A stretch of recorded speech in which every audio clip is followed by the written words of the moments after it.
Kembali lagi bersama kami dalam podcast produktif.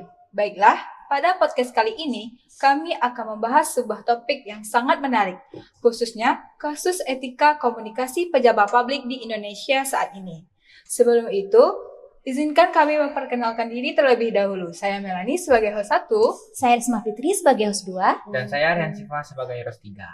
Baiklah, podcast kali ini bertujuan untuk memenuhi mata kuliah Etika Administrasi Publik dengan dosen pengampu Ibu Yulia Hana Solina, SIP, MAP. Nah, baik, terima kasih kepada rekan saya Melani. Kita tahu bahwa peran pejabat publik sangat strategis dalam membangun kepercayaan masyarakat lewat komunikasi efektif dan etis. Tapi, bagaimana kalau ada salah satu pejabat publik yang dianggap komunikasinya kurang etis? Tentu ini menjadi perhatian bagi kita semua. Nah, tema ini sangat menarik karena komunikasi merupakan salah satu kunci utama agar pejabat publik bisa menjalankan tugasnya dengan efektif dan untuk mendapatkan kepercayaan masyarakat. Nah, betul sekali. Untuk membahas ini lebih dalam, kami telah menghadirkan narasumber dari perwakilan Ombudsman Sumatera Barat. Untuk Bapak Rahmadianover, dipersilakan masuk. Pagi. Selamat datang, Pak. Selamat datang, Pak. Selamat datang, selamat pagi teman-teman. Ya Pak, sebelum itu Pak, boleh perkenalkan diri terlebih dahulu Pak. Oke, baik, terima kasih. Assalamualaikum warahmatullahi wabarakatuh. Waalaikumsalam warahmatullahi wabarakatuh. Sebuah kebanggaan bisa hadir di podcast teman-teman dan mahasiswa Departemen Universitas Negara ya. Saya Rahmadianover. Kebetulan saat ini bertugas atau berdinas di Perwakilan Ombudsman Sumatera Barat, bukan lembaga negara yang mengawasi pelayanan publik dan penyelenggaraan negara. Dan karena kebetulan ditugaskan di Sumatera Barat, kami lebih banyak melakukan tugas-tugas di seluruh provinsi Sumatera Barat dalam mengawal pelaksanaan pelayanan publik dan penyelenggaraan negara. Baik Pak, langsung saja nih Pak. Apa nih menurut Bapak etika komunikasi itu Pak, khususnya bagi para pejabat publik? Ya, ini topik yang menarik ya, kami pikir ya, karena memang saat ini kita sering mendapatkan pemberitaan dari media terkait dengan cara pejabat publik berkomunikasi. Nah, sama-sama kita ketahui bahwa dalam berkomunikasi itu perlu ada etika, karena memang ketika tidak beretika, sesuatu yang kita sampaikan itu tidak bisa ditarik lagi. Kita pahami bahwa komunikasi ini sifatnya yang ada yang disebut irreversible. Irreversible itu sesuatu yang tidak bisa ditarik atau merubah bentuk. Ada yang misalnya kalau es mencair lalu kita bekukan kembali, dia akan menjadi es. Nah, kalau komunikasi ini nggak bisa seperti itu. Misalnya ketika kita menanak nasi, setelah dia ditanak, dia tidak akan bisa kembali lagi menjadi beras. Nah, jadi harus berhati-hati dalam memberikan statement, apalagi berkaitan dengan pejabat publik. Karena komunikasi ini tidak bisa ditarik lagi, dan dia bisa jadi abadi begitu. Cara menanggulanginya adalah dengan biasanya melakukan permintaan maaf. Mungkin saja itu akan meredam gitu ya, asumsi publik terhadap statement yang dikeluarkan oleh pejabat publik. Tetapi yang namanya sesuatu statement yang sudah disampaikan itu akan abadi. Jadi harus hati-hati sekali. Apalagi konteksnya yang menyampaikan itu adalah pejabat. Begitu. Baik Pak, kalau bisa kita lihat ya Pak ya dari contoh pejabat publik yaitu Gubernur Maluku dan Jawa Barat. Nah, beliau salah satu beberapa dari antara pejabat publik yang disenangi masyarakat dengan komunikasinya yang bagus gitu ya Pak. Bisa nggak Bapak jelaskan perbedaan di antara dua pejabat publik ini gitu Pak? Ya, kembali lagi ya, komunikasi publik itu nanti impact-nya adalah kepercayaan publik yang selalu disampaikan oleh pejabat publik. Nah, sebelum sampai ke sana, saya mau bercerita dulu kalau kita pernah dengar Harold Laswell ya, gitu ya, mungkin teman-teman di Departemen Administrasi Publik, salah satu yang mengembangkan beberapa teori terkait utamanya terkait komunikasi klasik, gitu ya. Arwales Law itu menjelaskan bahwa terkait dengan komunikasi itu harus menjawab beberapa pertanyaan. Pertama, siapa yang mengatakan, siapa yang menyampaikan, lalu kepada siapa disampaikan, begitu. Lalu ada lagi melalui saluran apa disampaikan, dan juga kemudian ada istilahnya dampaknya apa, begitu ya. Nah, kalau kita kembali lagi dengan pertanyaan tadi, ada misalnya Gubernur Maluku Utara, gitu ya, dan Bapak Aing, gitu ya, Gubernur Jawa Barat, Bapak Kang Deddy Mulyadi. Memang dua tokoh ini kami pikir sejauh ini sangat efektif sekali dalam menyampaikan komunikasi dan pemberitaan-pemberitaan terkait dengan institusi mereka, ke tugas-tugas mereka ke kelayakan. Mereka berdua mempunyai poin-poin penting ya, atau keunggulan. Kita mulai dari Pak Deddy Mulyadi. Pak Deddy ini sebelum dia menjadi gubernur, dia sudah merupakan tokoh public figure gitu, dari dahulunya menjadi Wakil Bupati Purwakarta 2 periode, lalu menjadi anggota DPR RI, begitu ya. Dan beliau juga sudah merupakan tokoh-tokoh dari ormas-ormas dulunya seperti jadi mahasiswa kalau nggak salah. Nah, beliau mungkin terlatih untuk memberikan komunikasi kepada masyarakat dulunya waktu menjadi bupati ataupun kepada kolega-koleganya yang ada di Senayan. Dan juga kita ketahui Kang Deddy ini mempunyai yang namanya media sosial yang banyak pengikutnya. Artinya sebelum beliau menjadi gubernur ini, beliau juga merupakan public figure yang disenangi. Ini terbukti dari banyaknya follower di media sosial beliau. Nah, ada beberapa hal yang menurut saya selain keunggulan tadi, ada beberapa hal yang dijaga oleh Deddy. Yang pertama, dia menerapkan yang namanya komunikasi yang penuh dengan empati. Pejabat publik itu harus empati dulu terkait dengan isu-isu yang ada, berempati dulu gitu ya. Apakah nanti dia mampu menyelesaikan persoalan yang ada di tengah masyarakat, itu hal yang lain. Tapi tunjukkan dulu empatinya ke persoalan yang dihadapi oleh masyarakat. Di dalam Kasanah Minang ada yang istilahnya dia kanda indak dape asatanyo lai bajawe. Maksudnya adalah terima dulu keluhan masyarakat itu, lalu berempati dulu, dan juga dengan cara pilihan komunikasi yang humanis begitu ya yang disampaikan. Nah, inilah mungkin keunggulan dari Kang Deddy Mulyadi dalam memberikan komunikasi dan statement-statementnya di media. Tentu Kang Deddy ini tidak selamanya mendapat apresiasi. Tentu ada pro dan kontra juga begitu ya. Teman-teman yang kontra tentu mencari celah untuk mencari apa sih yang mungkin kira-kira kita bisa koreksi dari komunikasi Kang Deddy. Tentu banyak juga ya, tapi sejauh ini Kang Deddy saya pikir sudah menerapkan beberapa etika komunikasi yang baik juga selaku dia pejabat publik. Lalu kita berbicara lagi ke Ibu Gubernur, ini memang kita tidak bisa lupa juga tragedi yang akhirnya suami beliau wafat ya ketika kampanye meninggal. Nah, ini kan menarik simpati publik begitu ya. Nah, tentu ketika beliau kembali hadir untuk meneruskan jejak langkah suaminya untuk menjadi gubernur, beliau sangat efektif sekali dalam memberikan komunikasi kepada masyarakat begitu ya. Dan kita lihat juga ketika menjabat dalam konten-kontennya juga menunjukkan rasa empati yang kuat begitu pada masyarakat. Kami pikir dia tidak pandang bulu untuk memberikan perhatian kepada masyarakat dan terlihat sangat tulus sekali. Nah, kalau kita kembali ke teori tadi, jelas bahwa komunikasi yang dilakukan oleh mereka ini memberikan dampak. Dampaknya itu adalah masyarakat menjadi percaya terhadap mereka, apapun nanti kebijakan mereka itu dianggap produknya. Nah, ini yang paling penting yang dilakukan oleh pejabat publik. Jadi kami melihatnya bahwa esensi dari etika komunikasi pejabat publik ini adalah bagaimana pejabat itu menyampaikan statement dan berkomunikasi dengan empati, jujur, bertanggung jawab, dan transparan. Ini penting sekali ketika kita harus menyampaikan statement, apalagi pejabat Mungkin saya pikir itu ya sementara.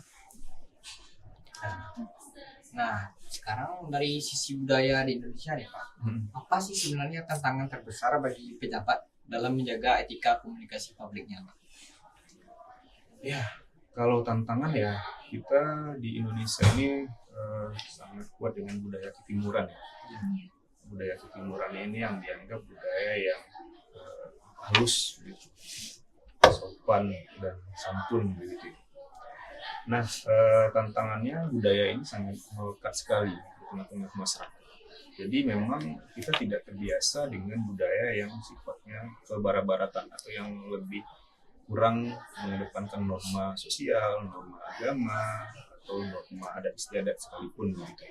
Nah, kita masih alhamdulillah masih dipengaruhi oleh norma-norma tersebut. Jadi tantangan ke depan mungkin besarnya arus globalisasi dan itu mempengaruhi budaya komunikasi terutama dalam ruang digital yang saat ini terjadi di dunia ya. Kita tidak bisa menafikan bahwa digitalisasi segala aspek itu mempengaruhi dalam budaya, termasuk juga budaya komunikasi. Teman-teman nyadari bahwa saat ini segala informasi itu gampang untuk didapat melalui Instagram, melalui Facebook dan media sosial lainnya begitu. Nah, tidak seperti dulu. Nah, percepatan budaya ini yang globalisasi tadi itu akan mempengaruhi dua hal. Pertama, dia akan membentuk karakter baru begitu ya, dan mempengaruhi karakter lama. Apalagi kita dari masyarakat ketimuran bisa jadi itu menggerus ketimuran kita begitu. Tetapi yang perlu kita ketahui bahwa tantangan terbesarnya adalah bagaimana kita memfilter informasi-informasi itu masuk ke kita begitu. Tetap informasi itu menjadi suatu yang baik begitu ya, tapi harus bersesuaian dengan konteks-konteks budaya yang ada kita miliki di Indonesia, apalagi budaya ketimuran. Nah, tantangan ke depan itu salah satu bagaimana kita menjaga diri, memfilter diri agar budaya-budaya yang kita miliki di budaya ketimuran ini tidak terpengaruh secara keseluruhan oleh hal-hal yang berasal dari luar begitu. Hari ini fenomena-fenomena yang terjadi di luar sana itu sangat cepat kita peroleh. Karena kalau kita bicara tentang politik atau pejabat publik ya, tragedi yang terjadi belakangan ini yang mengakibatkan adanya penonaktifan anggota dewan begitu ya. Itu menurut beberapa ahli itu mempengaruhi juga pergerakan yang dilakukan di Nepal misalnya, juga di daerah di negara-negara lain yang akhirnya di Nepal akhirnya presidennya mundur ya. Ini percepatan dari teknologi. Nah, yang disampaikan itu adalah komunikasi yang mengatakan bahwa seseorang yang pejabat publik yang katakan komunikasinya kurang baik kepada masyarakat itu akan mempengaruhi pergerakan masyarakat atau mempengaruhi respon dari masyarakat tersebut. Nah, itu saya pikir beberapa hal yang menjadi tantangan. Pertama tadi mungkin bagaimana kita mempertahankan nilai ketimuran kita di tengah gulguran konten informasi yang masuk, dan juga bagaimana kita bisa mempengaruhi juga budaya-budaya yang ada di luar dengan kita menyampaikan informasi ketimuran kita dalam mengelola perspektif publik atau pejabat publik kepada masyarakat. Selanjutnya nih Pak, bagaimana seharusnya pejabat merespon kritik atau pertanyaan yang sulit dari masyarakat tanpa kehilangan etika dan profesionalitasnya? Ya, kita ketahui bahwa memang Indonesia saat ini mengadopsi yang namanya sistem demokrasi. Ya. Sistem demokrasi itu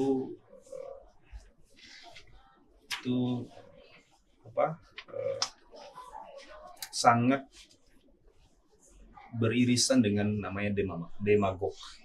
Kalau teman-teman belajar politik tahu demagog itu ya kalau bahasa biasa itu kayak janji-janji palsu.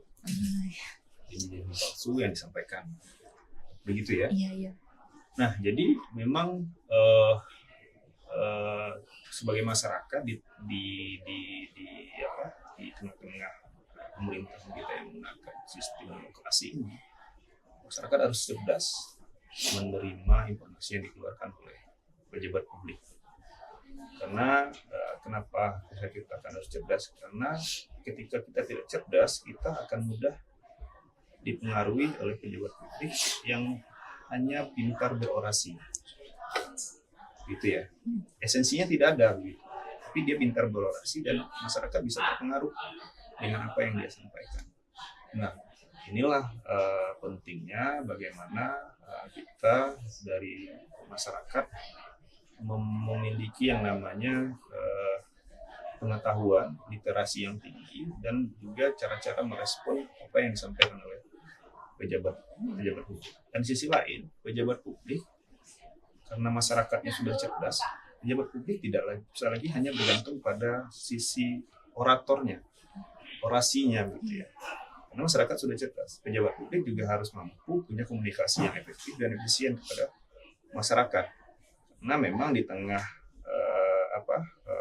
dampak globalisasi dan digitalisasi ini, masyarakat dengan cepat bisa merespon. Apalagi yang menyampaikan itu adalah pejabat publik.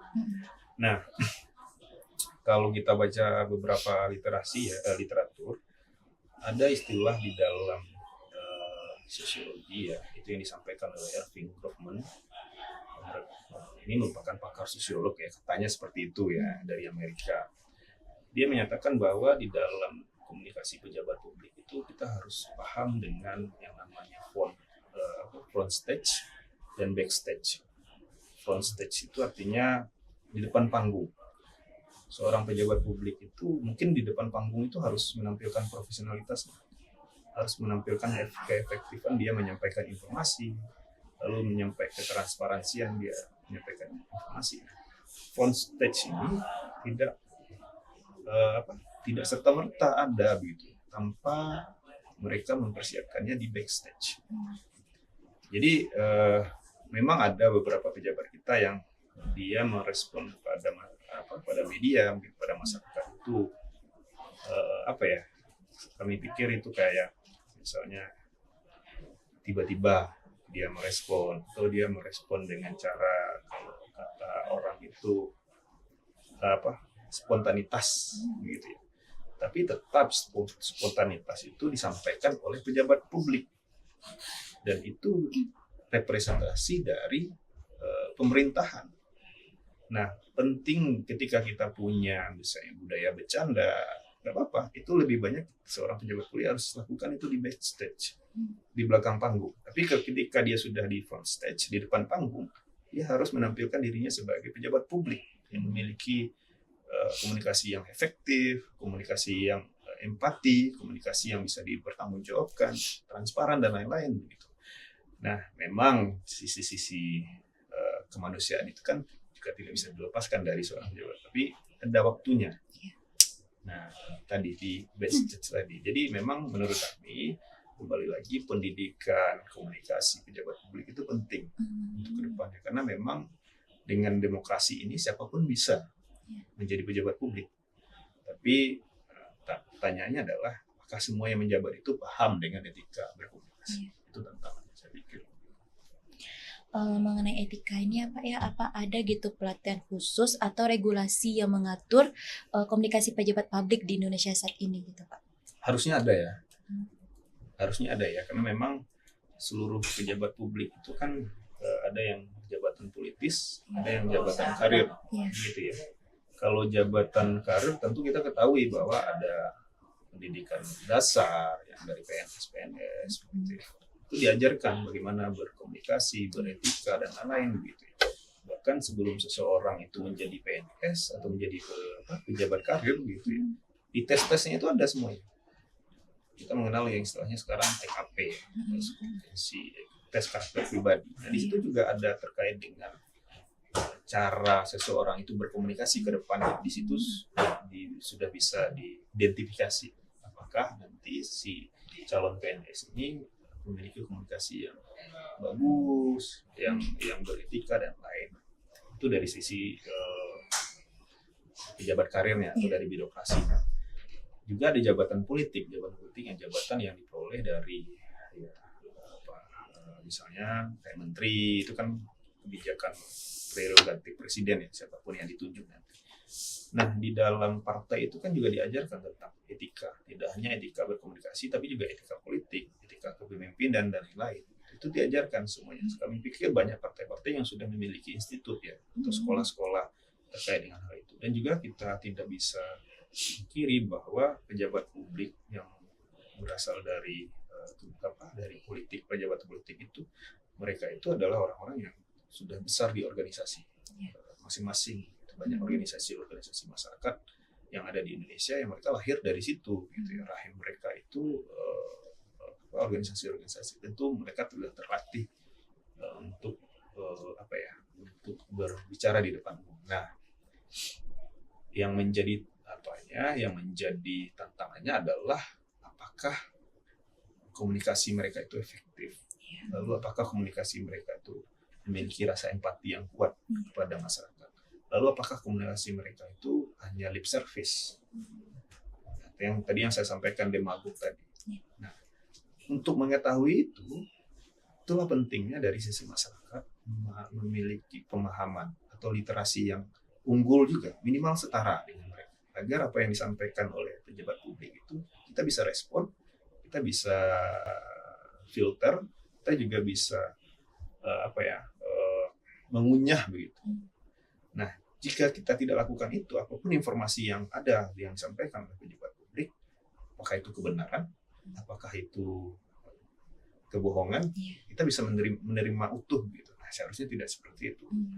Nah, penting juga tidak hanya pejabat publik yang memiliki literasi tentang etika berkomunikasi ini, tapi juga masyarakat juga penting.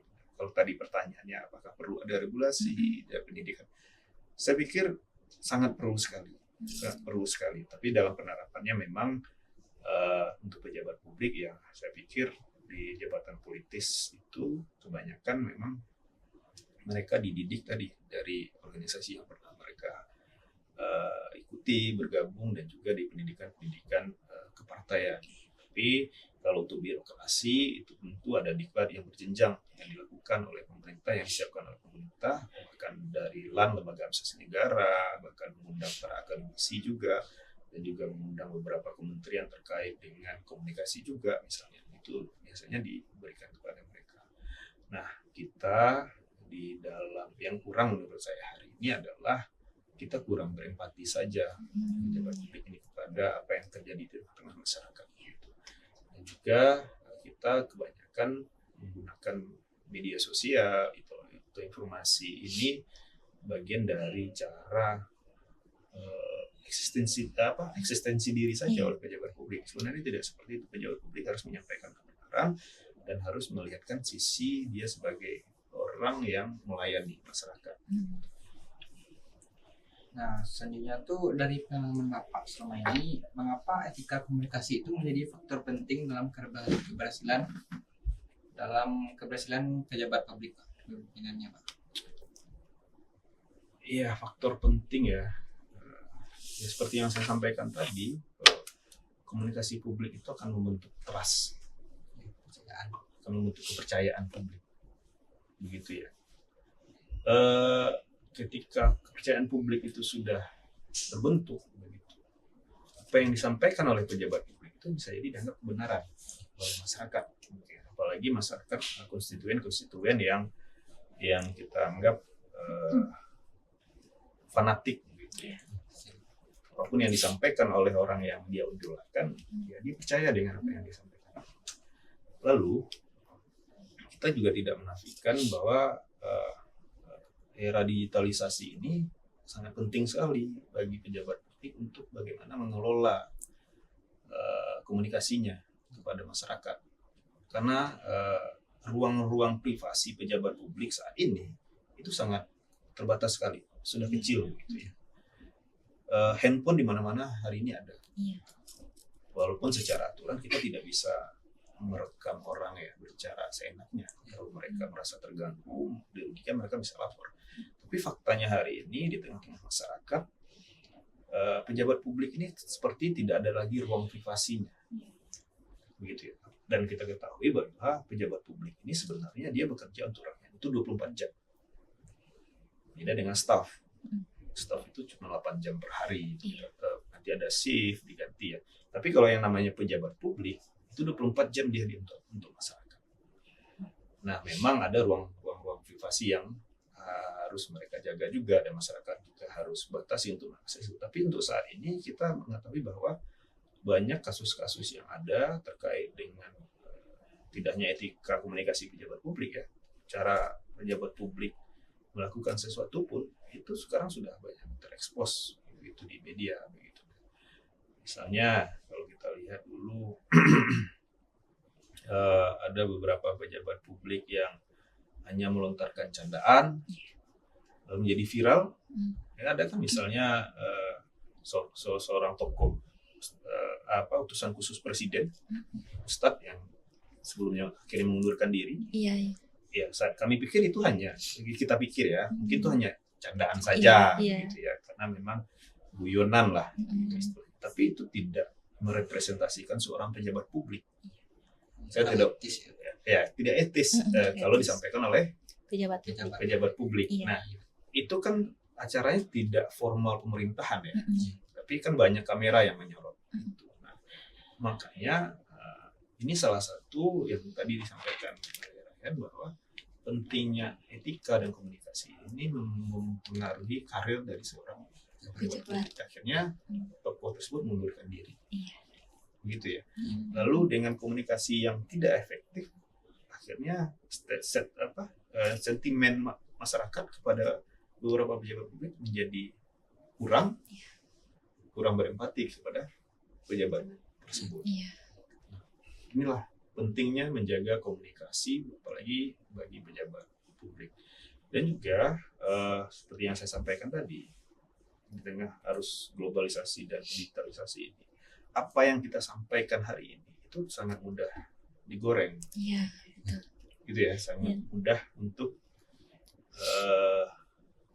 dilakukan penarasian, tergantung digiring opini kemana, begitu ya. Jadi memang harus hati-hati sekali. Dan dalam pejabat publik harusnya memang dia 24 jam itu untuk rakyat, untuk masyarakat, dan juga harus mengedepankan sisi yang tadi, sisi yang mengarah pada etika komunikasi yang lebih efektif, yang menjaga marwah pemerintahan dan lain-lain. Tapi tidak juga menutup sisi kemanusiaan bagi pejabat itu ya. Nah, makanya ada aturan yang mengatur bahwa ketika dia terganggu, walaupun dia menginformasikan itu dalam keadaan mungkin dia tidak sedang berdinas misalnya ya, itu bisa dilaporkan ke kepolisian. Nah, itu juga masyarakat juga harus arif ya ketika melihat fenomena seperti itu. Itu mungkin. Baik Pak, terakhir ya Pak ya, apa ada pesan dari Bapak untuk pejabat publik kita agar komunikasinya lebih efektif gitu Pak untuk kedepannya? Ya, kalau pesan saya ingin sebagai masyarakat ya kepada para pejabat begitu, saya pikir kami masyarakat ini sangat menumpangkan gitu ya mandat yang kami berikan, ya, apalagi sebagai pejabat publik itu adalah pelayan masyarakat. Lalu bahasa lamanya itu abdi masyarakat, bukan lagi abdi negara, abdi masyarakat gitu ya. Jadi memang ke depan bagaimana masyarakat ini merasa terayomi, masyarakat bisa diperhatikan, masyarakat mendapatkan rasa empati, walaupun pada akhirnya masyarakat ini tidak mendapatkan apa-apa gitu ya, tapi setidaknya tunjukkan rasa empati itu kepada masyarakat, karena sudah seyogyanya di tugasnya pemerintah itu adalah melindungi masyarakat. Melindungi itu artinya tidak hanya dari peperangan, melindungi itu juga dari rasa kenyamanan, keamanan yang diperoleh dari pemerintah pada masyarakat. Ya, keamanan dan kenyamanan itu juga berasal dari cara atau sikap dari pejabat publik memperlakukan masyarakat. Nah, apalagi kita saat ini mengetahui bahwa banyak pejabat-pejabat publik kita hari ini kurang memperhatikan itu, dan mereka cenderung mempertontonkan egonya, mempertontonkan kekuasaannya, mempertontonkan bahwa mereka sudah menjabat begitu ya, dan seolah-olah mereka akan berkuasa selama-lamanya.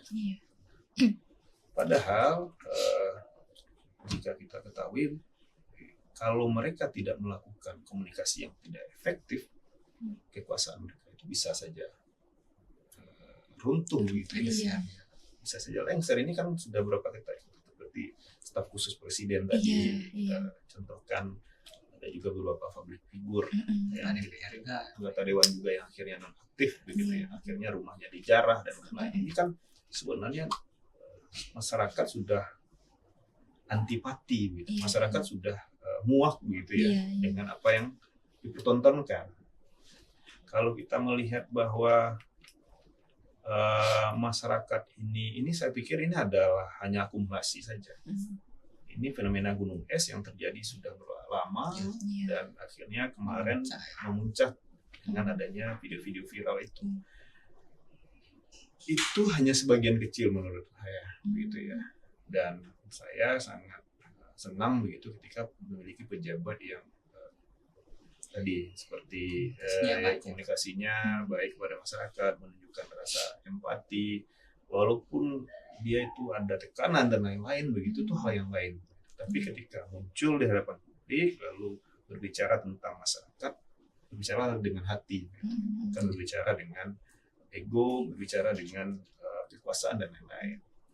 Kita lihat banyak itu. Kita sudah lihat beberapa rapor dari menteri hari ini gitu ya. Kemarin sudah dirilis lagi. Saya nggak tahu apa yang kepemimpinan itu ya.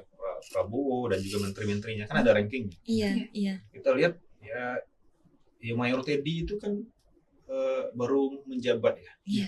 Sebelumnya dia hanya ajudan presiden. Tapi kalau dari rating kepuasan publiknya cukup tinggi. Iya. Mungkin salah satu yang menyebabkan itu terjadi adalah komunikasi, etika berkomunikasinya tadi yang membuat masyarakat percaya begitu ya. Kita tidak tahu ini apakah beliau memang sesuatu yang tua ya di dalam kabinet saat ini, kita tidak tahu juga, tapi dari kepercayaan publik tinggi begitu. Ini saya pikir itu yang menonjol dari menteri ini gitu adalah etika berkomunikasinya, baik itu di media sosial maupun yang dia lakukan di dalam mendampingi Pak Prabowo atau Pak Presiden sendiri. Nah ini kalau pertanyaannya tadi adalah pesan yaitu tadi yang saya sampaikan, tolong masyarakat ini dilihat sebagai manusia, dilihat sebagai orang yang harus dilayani, dan gunakanlah komunikasi yang efektif dan beretika, berempati, jujur begitu ya, tidak membohongi dan tidak lebih banyak demagognya daripada kenyataan yang ada. Apalagi di tengah demokrasi saat ini, siapa saja boleh berjanji begitu. Tapi penting juga untuk merealisasikan janji-janjinya itu agar tidak dikatakan demagog. Saya pikir itu ya untuk mungkin pesan-pesannya juga, dan juga tidak hanya kepada pejabat publik. Saya juga ingin mengajak masyarakat untuk bisa